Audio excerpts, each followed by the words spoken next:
Very good. Bit of a small audience today.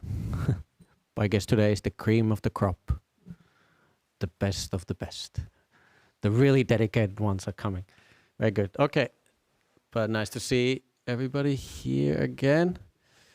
It's nice to be back to give a talk. And so it's a year is coming to an end again. I remember last year, I think I gave a talk about the endings, how the ending is nice to just rejoice in endings. It's one of the things in Buddhism, ending is actually something we really greatly appreciate, or something we, in Buddhism, is one of the key things we are supposed to be aiming for, endings, the nibbana, ending of all things. First of all, starting to diminishing all the defilements in your mind starts getting calmer and calmer and more kind and more peaceful. And slowly you start disappearing from this world, or all the worlds, hopefully. You will get not born again. Because that's the problem, isn't it? We get doing things over and over again. Your mind just goes over and over the same things. We just running around. Days go in and out. The phones keep ringing. Nobody's fault. It's not a phone's fault, it rings. So it's quite interesting. So we now coming to pretty much end of the building process, and it's been 3 long years, and we are all pretty tired of this project. And it's nice to see the ending of the retreat center coming, and obviously I've been amongst many other people very active with it. And it's quite tired physically and mentally with this project, and now it's nice to see and coming an end. And it was interesting to see now the Christmas break is starting for a lot of views and people in the building industry as well. And I was there on the side on Thursday. People started to be, Thursday was quite last day for a lot of people there, and I could see there's a certain kind of jubilation, sort of kind of happiness that the year is coming to an end and you go for the break. And I could see that even though they worked hard that same way, everybody's working hard, and we're really rushing to the end now, trying to finish everything to what was needed to be done on the retreat center. There's certain kind of happiness in that, everybody's like, we're leaving this behind now for a while. And even if it's like a small break, it's still a break. And in Buddhism, I like the Ajahn Brahm has this simile, is that Buddhism is supposed to be a feeling. There's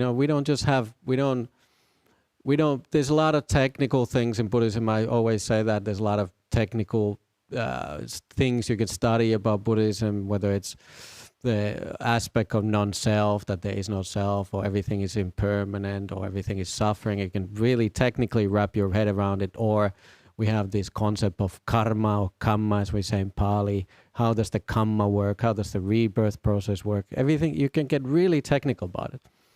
But the Buddhism as a lived experience, you should be really like feeling. You should feel how you feel yourself in your own day-to-day life, how you feel this kind of freedom, what Buddhism has to offer. What is Buddhism really teaching us? How do you put it apply into your day-to-day life, into real life, so to speak? So I was just seeing these people going, and there is a certain kind of freedom when you're ending the work and you're going on a holiday. And that is the freedom at what Buddhism is supposed to be really offering you, or we are offering you. But we tend to forget that. We have a certain kind of things, and Buddhism has a devotional aspect. You come and elevate your mind in that sense. But we should not forget that the aim of this is what we are doing here. The path is really the freedom from all of this. There is no happiness in this world. There is no ultimately where you can just take a holiday and then it will be all over. We'll get back to that again. The work will start again. And that's the idea of the rebirth. You go for a little break when you're pass away from one life to another. But then you have to pick it up again. Your work doesn't end on Christmas break. If it was like that, then it would be like a massive relief. But you have to pick it up after the Christmas break again. That's the problem. We forget that, like, yeah, life is good. I'm not so worried about rebirth. It's fine. But when you start thinking about it, it's like, oh, yeah, Christmas break is coming to an end after New Year. It's going to be the 6th. Some people come to work. Some people come to work on 13th. Ah, right. It didn't end there. We go on and on and on. So, but this slowly we start leaving that behind. We don't carry it around so heavily, this burden. And slowly, the same way, we start disappearing from this world and hopefully from all the worlds. So Ajahn Brahm has the simile. I was trying to tell that earlier, but then I went on tantrum. But he's got the simile. It's like you go into the break, and now it's the summer break starting at schools, right? And or Christmas break, however you want to call it. And we all know that feeling of liberation when you've done your homework, you're going from school to home, and you have the long summer vacation ahead of you. Remember that feeling when you're walking home from school? All the homework is done. Then you have this long break ahead of you, especially when you're a kid. Everything feels like there's like, oh, breaks feel so long. It's such a relief. No more homework, no more having to go to school tomorrow. All that, it's just sort of like, and you don't have plans what's going to happen. When you're a little kid, you just try to remember that feeling when you're 6, 7, 8, all that. And you had that feeling of like, responsibilities. There's no things you have to do at home. There's no things to be, planned. You just have a holiday in front of you. That is really the feeling of freedom. And it doesn't have to be the freedom of ending it all at once. It's just even the freedom from this temporary sufferings, even what we take in the meditation. You meditate and you have a lot of suffering in your life, and you come here and you can just relax for a while. That is actually a nice freedom, isn't it?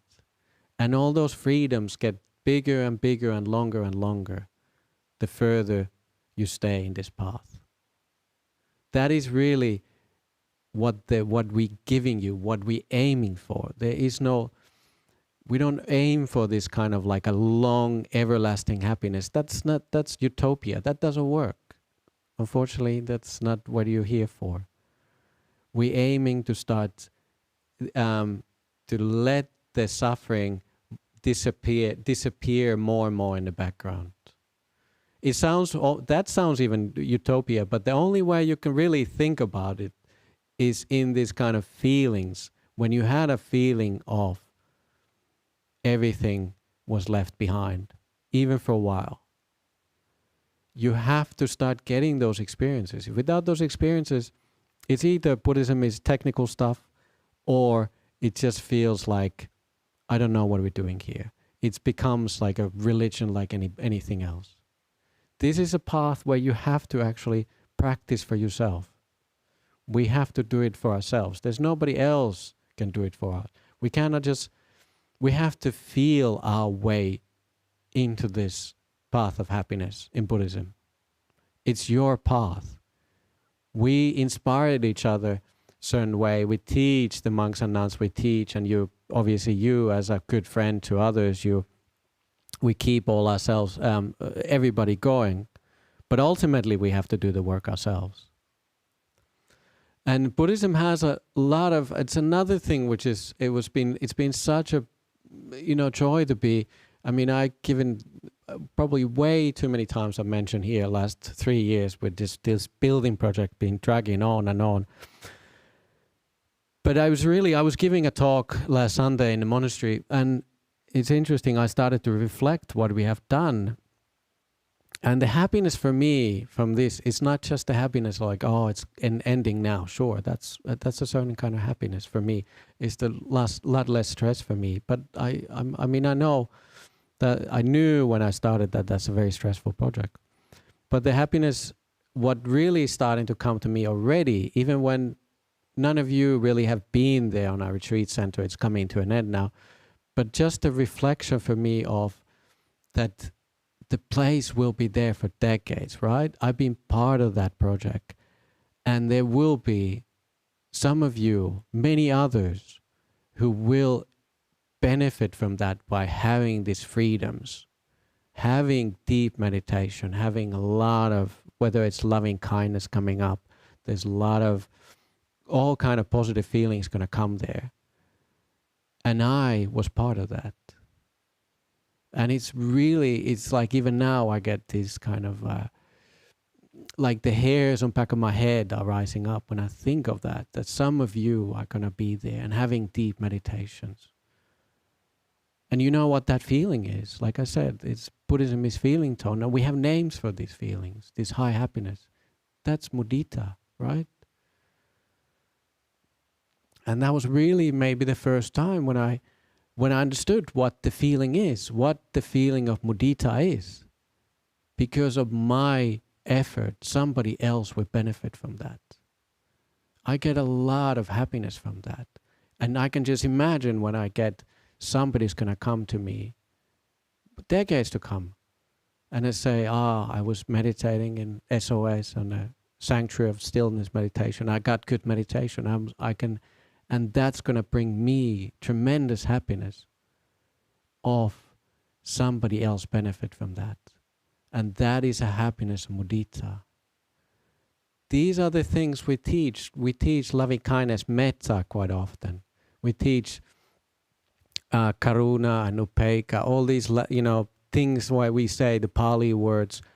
But how often do we really feel these? We chant the loving kindness sutra just even this morning. But how often do we feel it? We try to, do guided meditations of loving kindness, but how often does it really start working for you? And when it really works, it's like that thing, it's like the feeling of your back of your, the hairs in the back of your skull rises up when it's like a tingling feeling of loving kindness. And whether they have different names of metta, mudita, upekkha, karuna, whatever the order is that you should be, reciting them in a certain order. We always say them in a certain order. It doesn't matter. They're all the same. Once you know one of these feelings, they are all the same kind of feeling. It's almost like a feeling tone. Whether it's mudita or metta, mudita or metta, it would feel pretty much the same. It's a very joyous feeling. It uplifts your mind. It's like a high inspiration. And from those high inspirations, the peace comes. And from the peace, you start getting into what the Buddha was teaching. Until then, it is maybe a devotional practice or intellectual practice or just a stress relief. And all of those are valid things we do here. But from the peace, you start getting understanding. You understand what the Buddha was really teaching. This is actually the key aspect of Buddhism. The peace. Letting everything go. It's the holiday. Not just a holiday, a Christmas break. Geez, the work ended. That's nice. But it's such a bigger relief where all the things you were carrying around disappeared. And I always say, or quite often when I'm teaching here, the biggest holiday really what you can have is not the holiday from work or holiday from other people, maybe from your family, or a holiday if you go overseas, you need to holiday from Australia, you're tired of Australia. It's the holiday from yourself. That is the best break you can take. For me, whether I go to back to my hometown in village in Finland, or I'm here, or wherever I go, I'm in an airplane. Who follows me around? It's not you, it's me. And I'm the suffering. I wake up, I look at, suffering. Why? Because I'm there. It's not the place you are in. It's not the workplace. It's not the school you went to. It's not your family. It's you who are the problem. The Buddha said, if you have a strong sense of self, wherever you go, you're creating problems for other people. You're creating problems for yourself, and you're creating problems for both. So who you are a troublemaker. So what you can do? Get lost. And dying is not getting lost. That's not getting lost, because you get reborn again. Get lost slowly by disappearing into peaceful states of meditation. Get lost into inspiration. Get lost into being happy. These are the places you want to get lost. Don't dwell on these things where I'm this person, I've done these things, whatever the Mara wants to send you the hooks. Be careful with those kind of things where there's this kind of the self wants to latch into. Wherever the self wants to feed you these ideas, this is who I am, try to recognize those mind states more and more and let them go. I give you an example. For me, for example, is the thing where quite often I start pulling myself down. This is who I am. I should not be like person like this. And straight away, I appear. That's where me appears, a lot of times. I don't appear in the places of praise myself a lot of times. I don't appear in the places of I'm so good. Most of the time, I'm pushing my own mind down. Don't be like that. I shouldn't be a person like this. This is where I appear. That is just an example. That's how I appear. And you might appear differently in your own mind. But the only thing we can do is start looking those mind states and try not to bite into that idea too much. It's less and less of buying into that idea of this is who I am. And that is actually quite a tremendous happiness. And how you can do that? For example, okay, I give you just one very simple thing you can do. When you're walking, just walk. What does that mean? Instead of being in your head while walking, pay attention to your feet when walking. That would be just very simple technique of mindfulness technique. And we teach that all the time here in the retreats. We teach you just pay attention to your feet when walking. And it's sort of like, it doesn't sound very high fluting idea. It doesn't sound like, oh, this will lead me into Nibbana. But where do you start? You have to start somewhere. You don't just all of a sudden appear as an enlightened one. You don't become a stream enter just by listening to Dhamma talks. You need to somehow start getting short breaks of disappearance, short freedoms, short holidays. You need to start somewhere. Sure, it's Dhamma talks inspire you. Reading the word of the Buddha inspires you. It gives you like a little bit of breather. It takes you above the worldly matters, and that is exactly what he should be doing. But the work we do is we need to experience those things. Like I said, you have to feel it. How do you know what freedom feels like if you don't feel it for yourself? What does freedom feel like? you can't imagine it. It's like, I don't know. I don't know what freedom feels like. Well, is that freedom of that thing where the school has ended? Is the freedom when you had first deep meditation, or not even that deep, when the self was disappeared for a while, and you realize, oh, this is what they've been teaching all these years. I never understood it, and it's really is like, it's like it's just that feeling of, now I understand what freedom is. And the more and more you try to get in there, the better it gets. You don't want to go back into the suffering. I was teaching recently online to Poland over the internet, and somebody asked, like, could there be a chance that somebody, even if they're on the path, let's say they're fully enlightened, and they'd get could there be a chance that they get born again, that they decide to get born again? Well, first of all, there is no freedom of choosing in Buddhism. There is no self there. There is no free will. But secondly, if you leave something behind, which was a tremendous amount of suffering, do you go back there and you pick it up again? Something, you had a problem. It's somehow sorted out. You have a problem with your family. You had a problem in the workplace or something. Would you go and just deliberately mess it up again so you can pick it up again and start dwelling on that suffering? Who does that?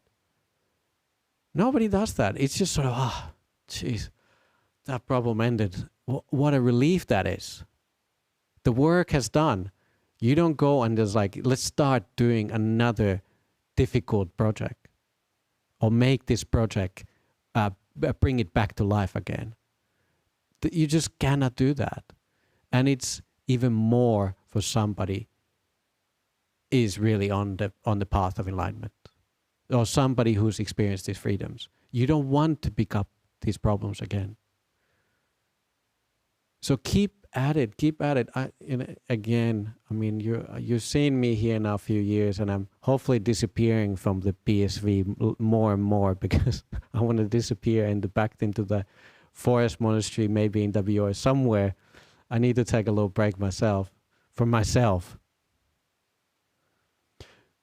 But then we need to all practice for ourselves this path, and keep at it. Keep inspiring yourself. Keep coming to these places. Keep using the retreat center we're now building. Keep using these facilities, and then you realize this is what they've been telling me all these years, and I never understood what the Buddhism is. The Buddha said, really, if you really want to see the footsteps of the Buddha, you should see the jhanas. You should experience the jhanas, the deepest stages of meditation, where the self has completely disappeared. And then you really see the footsteps of the Buddha. These are in the suttas. That's really is what the Buddha was wanting us to do. But again, to keep that thing alive, you need to figure out for yourself.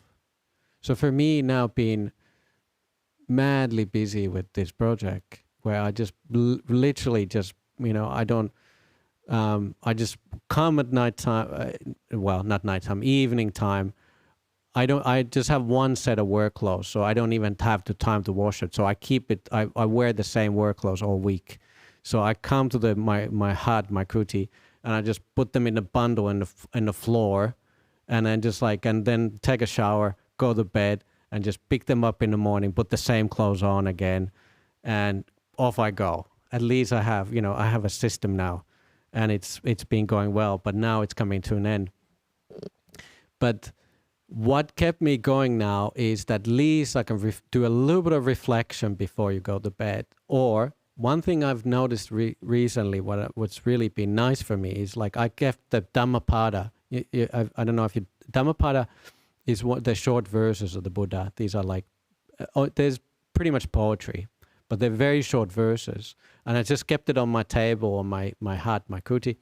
And once in a while, I try to do it. So every morning before I go to work or when I come back, I just open it from somewhere. So it's at the book there, and I just open and I can see a verse, and I just read one verse. And it's a nice habit.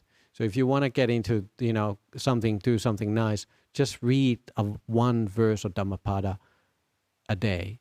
That's a really is nice thing to remind yourself, oh, these are the inspiring stories of the Buddha. And that's something really nice for you to do. Even like just put it on the table, just walking by it, just flick it open from somewhere and just see a verse. And that is really uplifts your mind. It gives you and puts you in a different mind state. The worldly matters are not so important. These things, they give us the support, our lifestyle and our families and all that. And we have to do many things in life. But there is other aspects in life as well. And if you just have that, the Dhammapada there, it's a good reminder of the teachings of the Buddha. So that's another thing you can do. Do something like that, just to keep the interest going. Otherwise you forget that I should be practicing. Otherwise we could forget, what are we doing here? It's so easy to remember on the day-to-day life. We get sucked into the dukkha, right? You suck the suffering. You get sucked into the suffering of family. You get sucked into the suffering of work. You get brainwashed. Anything in this world brainwashes us. That's what Ajahn Brahm said. It's all brainwashing. And the same, these things you come here, it's a brainwashing. But hopefully it's a good brainwashing. But it changes the way you think. As you know, maybe you remember, but one of my favorite suttas is the Anattalakkhana Sutta, the Buddha's word of non-self. In Buddhism, we don't think there is a self anywhere there. There is no soul, there is no free will, there is no ultimately self there. Everything is just conditioned. We get conditioned about living in this time and age, in certain culture. We get conditioned from our families, we get conditioned from the news, we get conditioned from the social media. Why is that conditioning important? Why can't you stop the social media? Why can't we stop watching the news? Why can't we stop the conditioning from the outside world? Because it's there to be conditioned us. It's just something which gets fed to us. News, certain kind of news sell because people watch it. So how do we know what humanity looks like? Well, look at the news. That's what your mind looks like. I read certain kind of news because that interests me, right? So that is my mind. It's not the news fault that they give me a certain kind of feed. It's because I click it. And the same way that you can see how your mind works by what interests you in the mind. And obviously you come to the Buddhist society because hopefully this interests you. You're not just trying to struggle, you're trying to be a better person. But hopefully this inspires you. And this acts like the same way, like the brainwashing. But here, when you go back, these words will affect you the same way the news will affect you. It stays in there. And then you are affected by the word of the Buddha, the Dhamma. And then from that, you act, you behave in the world. There is no ultimately you making decisions. It just doesn't work that way. When you start looking, it's all just conditioned things. Something happened, And from that, you decide. There is no you deciding there. So the more you get affected by deep meditations, you start seeing the freedoms, the peace. The more your mind gets affected by the Dhamma, the Buddhist, what the Buddha was teaching, then you are leaning more and more into holiday, leaving things behind. We don't realize how the mind works really until we see it disappearing. Like I said, for me, I can see that my mind works in a certain way where it gives me the story of this is who I am.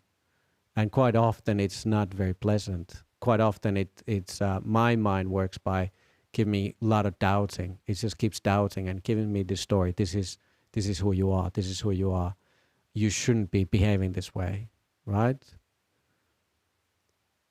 And for me, the freedom from that, to see that and leaving that behind, it's a tremendous relief. So start getting into that habit of not buying into that idea. Don't buy into the idea of guilt.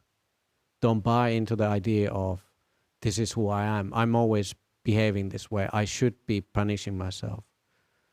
Try to see even the tiniest bit of a simmer of hope there, where just you left it behind for a while, and it's a break.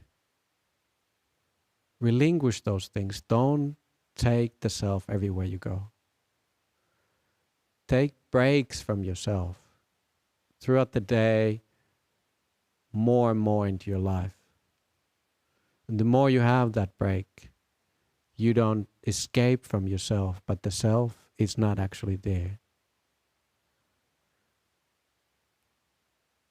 Don't think you have to carry this tremendous burden everywhere you go. It's like when you left a heavy package, like if you go hiking, there's no point of taking 10 kilos of rocks into your backpack.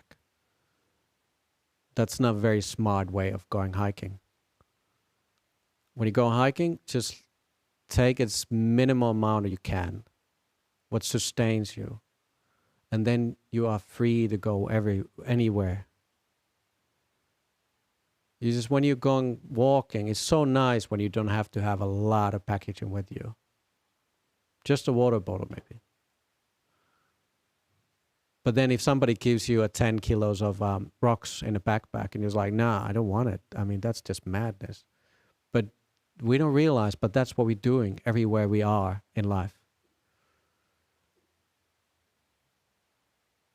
We don't see it as a package. We don't see the self as package because we're so used to carrying it everywhere we go. But when you take a break from that, you go onto holiday and it didn't follow you for a while, you realize the weight of that package. It's a tremendous weight of carrying that self everywhere you go. And that is the freedom we are really after. Those are the little freedoms we can all have. And it really isn't that difficult, and really isn't that something you can read from the books and there's, this great master did this and they say these, very inspiring things and this is how I should be aiming. Perhaps, but you never experienced that. You sort of get a sort of glimmer of like, yeah, I understand what they're talking about. But you need to experience for yourself. In that sense, Buddhism is a feeling tone, what you have to start understanding for yourself. It feels something. If you just say, Buddhism, we teach loving kindness, and you don't know what it feels like, it's just empty words. Like I said, for me, when I think of the retreat center, you using it, it gives me tremendous joy. really is, almost brings me tears to my eyes. And it was when last week, and all of a sudden I realized when I was giving the talk in the monastery about it, and I started crying. It's not like I tend to somehow need to try to understand what it feels like. It's immediate feeling. And it's the same for you. You can have the immediate feeling of freedom. And they can be anywhere. It doesn't mean that you have to be into the deepest states of meditation. But you can get a glimmer, a taste of freedom in these experiences. Just by walking on a street and you're in your head and it's heavy, there's a lot of things in your head. And all of a sudden you realize for yourself, I don't have to think of this. I can just feel what it feels under my feet. I'm just walking. Just walk for 1 minute.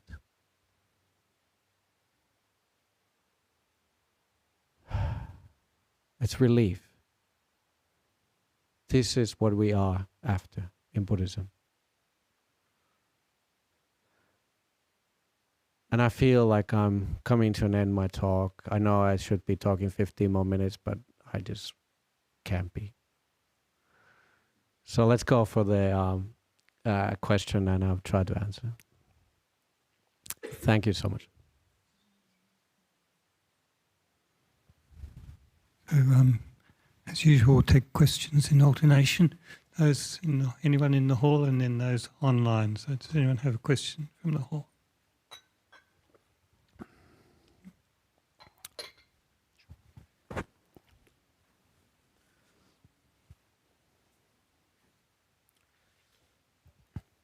Thank you very much for explaining the concepts in such easy terminologies to understand. Sure. This is my first attending Dhamma talk today. I've done Friday evening meditation and I loved it. My question is around the responsibilities that we made the choices to bring in this world, for example, children. So when we think about letting go and taking those short breaks, at the same time the responsibilities that we have, how do we balance that? Although I would also say that the sufferings, for example, taking care of the kids, etc., also brings along with the joy and bliss that I would have experienced in meditational practices as well. So in my understanding, anything that brings much of suffering also has a joyful and blissful moments in that. So how do we actually balance those aspects and taking care of responsibilities at the same time, letting go of the things? Yeah, good question. I don't know. I don't have children. Why do you think I'm a monk? I escaped that suffering and that joy. No, absolutely. And with the start of that, with that question that you choose to have children, I don't think you did. I think like you needed to have children. It's like I'm sure it's a very strong trait of like you were going that direction. You didn't just all of a sudden one morning wake up like I want to have children. I'm sure it's just sort of a build up of going towards that direction. Not that I would know, but I'm just assuming. Sure, responsibilities and family is a big responsibility for and I can see that it's definitely brings everybody, there's such a joy that you have the family and all that. But I would say don't expect too much from the family. Don't expect you to be a certain way of like this is how I should be behaving in this like when I have a family. It brings a lot of expectations in you. The children don't give it to you, but you expect yourself to be a certain kind of mother. I should be this way. So lower your expectations as a mother. Lower the expectations of children. If something happens with your children, they hopefully they turn up the best of children, and they're going to be loving their mommy long time, and you're going to have a beautiful Christmas dinners together for the future to come. But don't hold on to that idea too strongly, because if it doesn't happen, it's a tremendous suffering. So I'm not saying you disattach yourself from the family. No, that's not what we're saying. We just said don't expect too much. Don't lower your expectations on what the family can give you in a certain sense. Let your children be who they are. They have their own karma. You are individual, right? You're just like, this is who I am. But your children are the same. They are just with you for a while, and then their karma will just start unfolding, and try to be more like a passive observer. You support them the best of your ability, but let their karma play out how it is, however it turns out. They're not your children, right? They don't belong to you. They are just children who you're taking care of for a while. So the less you are attaching into that, the less of the suffering will follow from that. So support your children of the best of your abilities. But again, don't try to lower your bar as a mother. We hear these stories all the time as how much of a suffering it is for the mothers because you expect so much from you. And true, of course, it's a lot of work. And I feel almost guilty I feel guilty about anything, but I feel guilty for my mom having to take care of me. What a responsibility it must have been. And they did a tremendous job. But so that's the one thing. So don't live your life through your children. You are individual, they're individuals. Lower your expectations of how mother should be. You just live your life. You do your best of your ability. And so don't lose yourself into that role. Because if you do, when you're picking up the bits and pieces when the children are gone, you need to find yourself again. So don't lose that idea of self, even though we should be losing it, but in a sense that don't lose yourself into this idea of motherhood. You still are individual, and you're living as a group of people coming together. But always remember, even as when we're coming together as families, there's this comic effect. Maybe they bring us together, but then we go in our own ways again. So allow this thing happen. Try to be as fluid, as free as you can with this momentum. We're like, oh, we have this beautiful thing together. We support each other for a while, and then try to allow it to just dissipate again as much as you can. Thank you. Thanks, Bhante. We've got one online question here. So, Bhante, does the meditation help us reduce the attachments or burdens that we carry? Absolutely.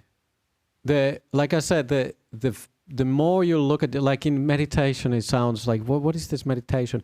Meditation is looking what's in your mind, how your mind works, what's in your mind from day to day. It deepens your understanding how your own mind works. And then when you start seeing that, you start understanding, I was like, this is who I am. This is what I've been carrying around. Then you can do something about it. If you don't do that, you choose to ignore your own mind, well, then you're almost like blind. And then I know there's a lot of people who give other people's, ideas like, oh, do this, do that. But they don't even know their own mind. How can you give instructions to others if you don't know your own mind? So in that sense, you need to get the data from your mind. And then you see, this is the thing I've been carrying. This is who I am. And from that, you can do something about it. So just start collecting the data. Start looking at it. It's like, this is what is going in my mind over and over again. And then automatically you know what to do about it. It's not like you are sort of like trying to figure it out. Again, you understand by just looking at your mind. But if you never looked there, well, you don't know what's in there. And be brave also to look into those dark corners of your own mind. We have them. We have those dark corners, but quite often we prefer not to look at it. Quite often we prefer this, like, I don't want to go there. I just distract myself rather. I would prefer to distract myself instead of looking that difficult thing which I've been hiding in there. So be brave. Sometimes we need to be a bit of a, have a bit of a mind of like, yeah, I'm brave. I can do this. Obviously the inspiration, if you're inspired, it's easier then. But once in a while, just like, no, I'm just going to sit here. My mind, I don't want to look at it, but once in a while we just like, nah, I just have to do this. And just observing it makes it, basically it gives you the information, what to do. But meditation, it's interesting. Even if you don't really do anything, don't do anything when you're meditating. That's really a mistake. Don't try to push it away or hold into this. Just allow things to happen. And that is the big thing. Once we start pushing or pulling, you're just making a mess of it. You are doing something about you. And that's a wrong thing to do. You are supposed to be just passively observing the mind. That's what you're supposed to be doing. And it doesn't mean that you have to sit for hours and hours, but just by 15 minutes, just relaxing reduces anxiety tremendously. It really does. Trust that process. It's like, 15 minutes. I do every day. I have to sit 15 minutes because I have anxiety. I have doubt. I have these things coming up. If I don't do it, they will come up. I don't know why it works. I don't know what makes it happen, but just that practice, and you have that practice, whether it doesn't have to be long practices, but at least if you keep at it, it will keep your mind more at ease. It will happen. Maybe not in the beginning, but when you start doing it, you start seeing that the benefits, and don't stop. Just keep at it. Keep at it, and it will somehow work. So yes, it helps. Do we have another question in the hall?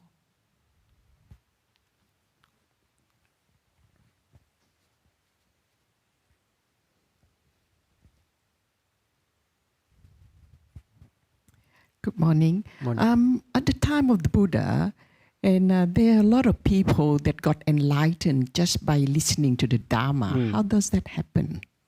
Yeah, it's interesting. We literally just talked about it in the, was it with you? Oh yeah, with Venerable Sumangala in the monastery the other day. And so we have few guesstimates of how it works. So, okay, so you read the suttas, and it appears that when you're reading, it's a sequence, right? We're doing this, and then this happened next. But actually, the sequence might not be perfectly aligned. It could be that there is 5 years after that next thing happened. But it doesn't tell that. It wasn't mentioned in the sutta. So it's how you read it. Like, we tend to read it as like, you assume a lot of things into the sutta when you read it.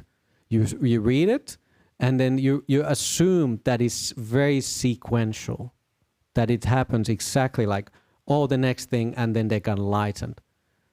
But it just fails to mention that they listened to the word of the Buddha, they went and meditated for 5 years, and they got enlightened.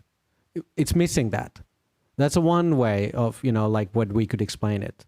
And I'm not making this up. I mean, it's other monks are telling me this. So the sequence is not exactly linear in the suttas. It's just because it was memorized by, they wasn't written, and it was like, we just write history, of things differently these days. They don't mention that. Okay, that's the one explanation. Then we have when we have things like somebody was fanning the Buddha, for example. They were behind him.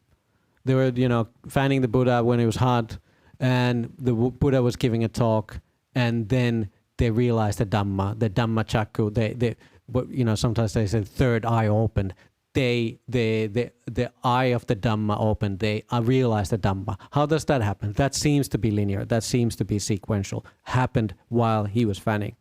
Okay, well, so then the explanation could be that perhaps they had a deep meditation before, or most likely, their mind was really calm, right? And then somebody tells you something, and then things just, the cogs, the wheels just aligned. They realized the Dhamma by listening the Dhamma because their mind was so still. Their mind was, they literally, they were living, they were understanding what the Buddha was teaching. And from that, it's the penny dropped, however you want to put it. I mean, I know, personally know monks who have really, gone into deep meditation and they start contemplating the Dhamma. And for example, dependent origination. It's really, really difficult to understand dependent origination, like, really understand it. And they were walking in the walking path in front of the kuti. And from there, they got the deep understanding of dependent origination. From contemplation, you really, first of all, you have to have the deep, really calm mind, like really, really calm mind.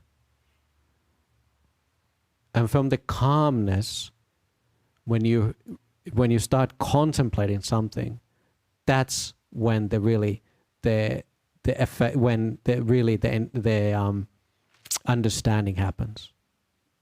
So it doesn't come like this kind of pondering, like, I wonder why it's like this. Yeah, it could be that way. And then you talk to your husband. It's like, what do you think? Is it that? No, it doesn't work that way. You have to have the deep meditation, and then from that, the contemplation, it's automatic, so to speak. It's this kind of like, what happened? Sometimes the Ajahn Brahm gives the simile of, it's almost like the gunpowder is just needs, so somebody needs to ignite it. The deep meditation makes it the bomb to explode, so to speak. It's sort of like, it's just sort of like what happened? And then in that sense, it's automatic, the contemplation. What made this thing happen? And what was it? Or if you've been doing it many times, then you understand, this is what I should be contemplating. In the beginning, it's sort of like, wow, that's amazing. I had this thing, and it's like, what made it happen? And then from there, you understand, this leads into good meditation. This is what happened. This is what led me there. And then when you keep at it, the more and more you go into deeper aspects of Dhamma, of what the Buddha was teaching, the more and more your mind automatically goes into, oh, this is what the Buddha was teaching, and you start looking at it, and that's when the penny drops. So those are the most plausible explanations. It's not linear. It didn't happen straight after. And the second explanation is that you have a deep experience, meditation, and then somebody tells you something and it just clicks. So those are the two ways, good possibilities. Thank you, Ajahn. I've got an online question here. So this is from Richard from Bolivia. Ajahn, you mentioned the problem of being guilty as a consequence of the sense of self. I'd like to know the relationship between guilt and shame, whether if guilt ignites shame and if guilt ignites shame and self-hate guilt. I mean, sure, I never thought of that, but it sounds plausible that seems to be the sequence, that you're guilty and then you shame because of that. But whatever follows each other, I mean, and like I said, that sounds very, to me, that it's, yes, it seems to be happening. But whatever precedes it or comes after that, try to stop it as quickly as you can. Don't believe into that idea. The more in Buddhism we have this idea of Mara, like the evil tempter. It's not like a devil in Christianity or the other religions. Mara is almost like tempting you.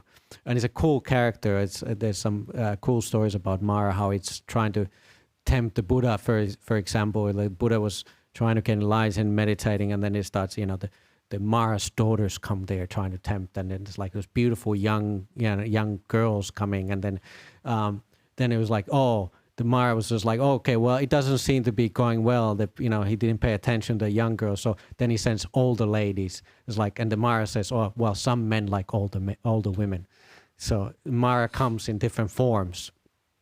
It didn't work either. So the older aunties didn't work either for the Buddha. It's this like evil tempter. There's this idea of like throwing out hooks. It like throws your hook. Like, oh, you should feel guilty about this. You should feel, and then the shame follows that, and it's almost like a hook, and you buy into that hook. That's similarly of like fish biting into a hook, and it's like it throws you out like, yeah, you did this. You should be feeling guilty and shame about this, and then you take that hook, and you bite into it, and you're hooked.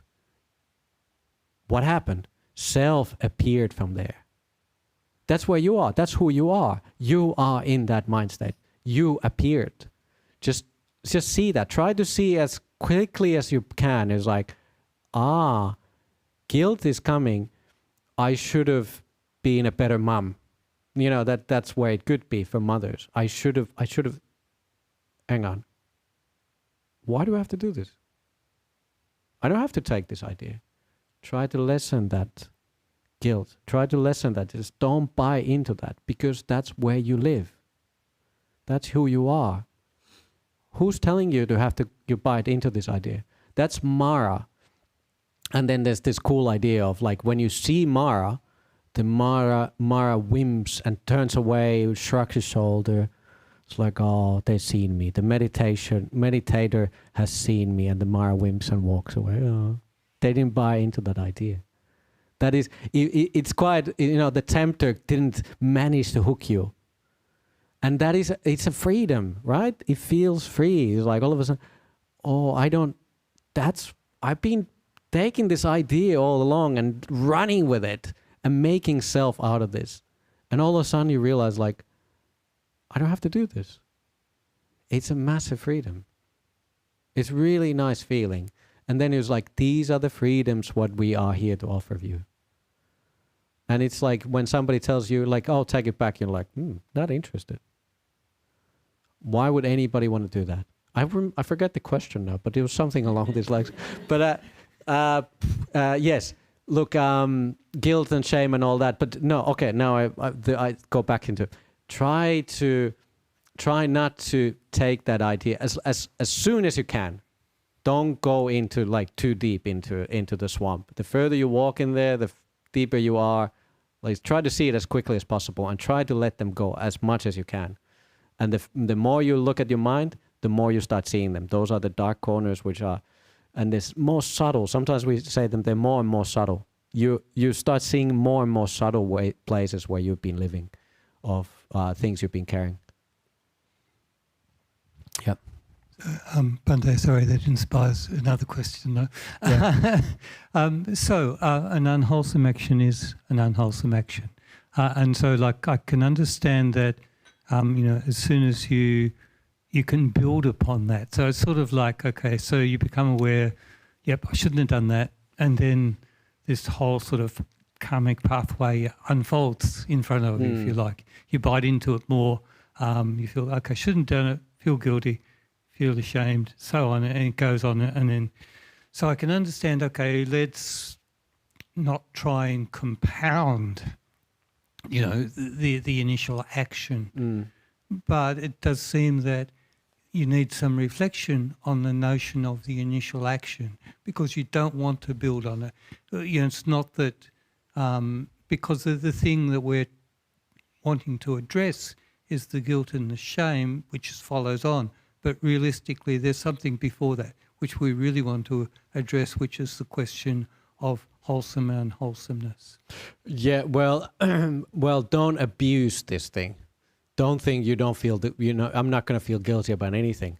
Then you become like an abuser. I'm just, of this kind of like things like, yeah, I can just, use drugs and just party and, things happen. What happened yesterday, I don't have to worry about it. I don't have to feel guilty. You're abusing it now, right? That's why the sila, morality, and your kindness of your heart comes into play. So try to build on the kindness more and more into this kind of the sila. I like the word kindness with the sila. So, try to build the base on that one. Because you otherwise, like, I was guilty as anybody when I heard that I don't have to feel guilty about this thing. It's like, I was just like, I can do anything and I have to feel guilty about this. No, it doesn't work that way either. Yes, you have to carry it you have to carry it. You don't have to, but you do. The sense of self is there. There is the karma follow you wherever you go. So in that sense, the morality, you need to build it on morality. But then whatever passed, and the problem is we tend to make these ideas of from long distance past, but we don't remember the good things. We tend to carry the bad bricks everywhere we go, but not the good things. Why do we tend to carry the bad things everywhere we go? But if you start building this foundation on kindness and kindness really to yourself, then it gets easier and easier, and then whatever those little things, those are easy to let go. But don't abuse the system. It doesn't work that way. You still have to carry those things if you, so to speak, abuse this idea of I don't have to feel guilty. But if you build your foundation of morality, I'm not sure I'm answering it because you're not nodding. So I'm just trying to please do I understand. It's like, give me some feedback. It's like, yeah. So if you build it on morality, then the little things don't matter, don't bother so much. But you still have to work on it, even those things. Yeah. Give me verbal clues. What I was like, it's like because you're just like looking at me. Thank you. Yeah. I'm sure there's anything more. Okay, no more questions. Any other questions in the hall?